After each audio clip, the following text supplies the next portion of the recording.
Okay. Let's start this. All right. All right, this is WWK, frequently asked questions for Battle of the Blade Maidens. Battle of the Blade Maidens. So lots of frequently asked questions. Yeah, some are super important to go over, and so we'll just take a few quick minutes for each topic. Sure. And some of the things that people have asked.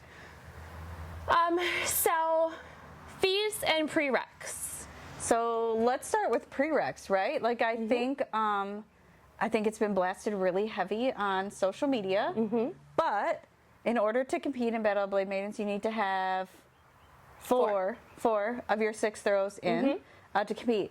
I highly encourage everybody to get their 6. Yes. 6. Look at me. 6. 6. 6.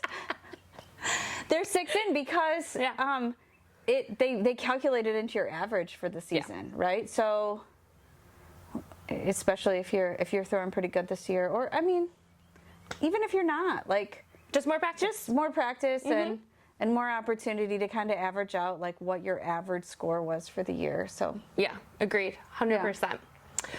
So it is nonprofit, so WWK does keep fees at the lowest cost possible. And one of the questions asked is, well, where do those fees go? And there's quite a list. It's quite an event, and there's a lot that goes into it. So you, pretty much everywhere you turn around, yeah, there's something that costs something. We all know that, right? Yeah. That's life. And everyone owns ranges now too, and I feel like everyone has the idea of what it's like to secure the targets, the paint for targets. Yeah. All of the work that goes into throwing up wood, throwing up, the screws. Can we talk about how much screws cost? I know. Who knew?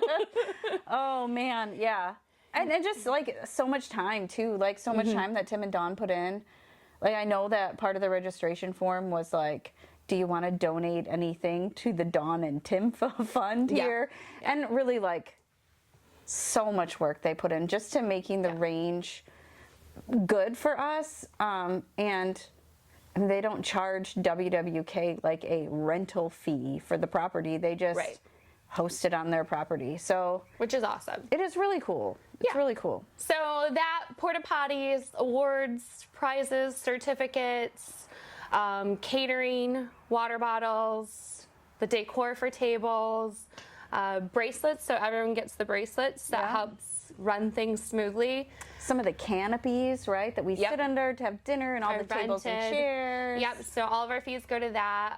Volunteer shirts, so you know who's running the event, who can help you. They're always so helpful. Website processing fees, so every time we collect money, any type of money fees there. And then also event insurance and scoring materials. So that's pretty much a huge chunk of where that goes. Yeah. Okay.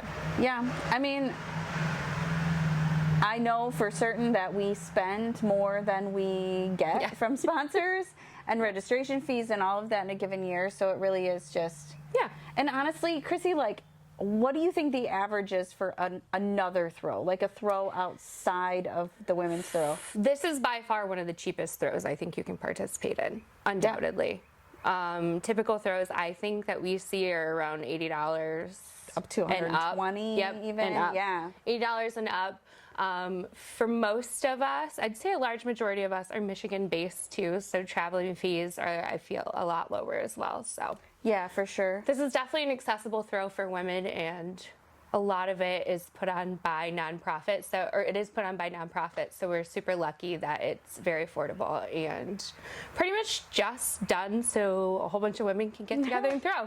Yeah, that's really the whole point. We can hang out and empower each other, and you know, for sure, feel like we belong somewhere. So absolutely.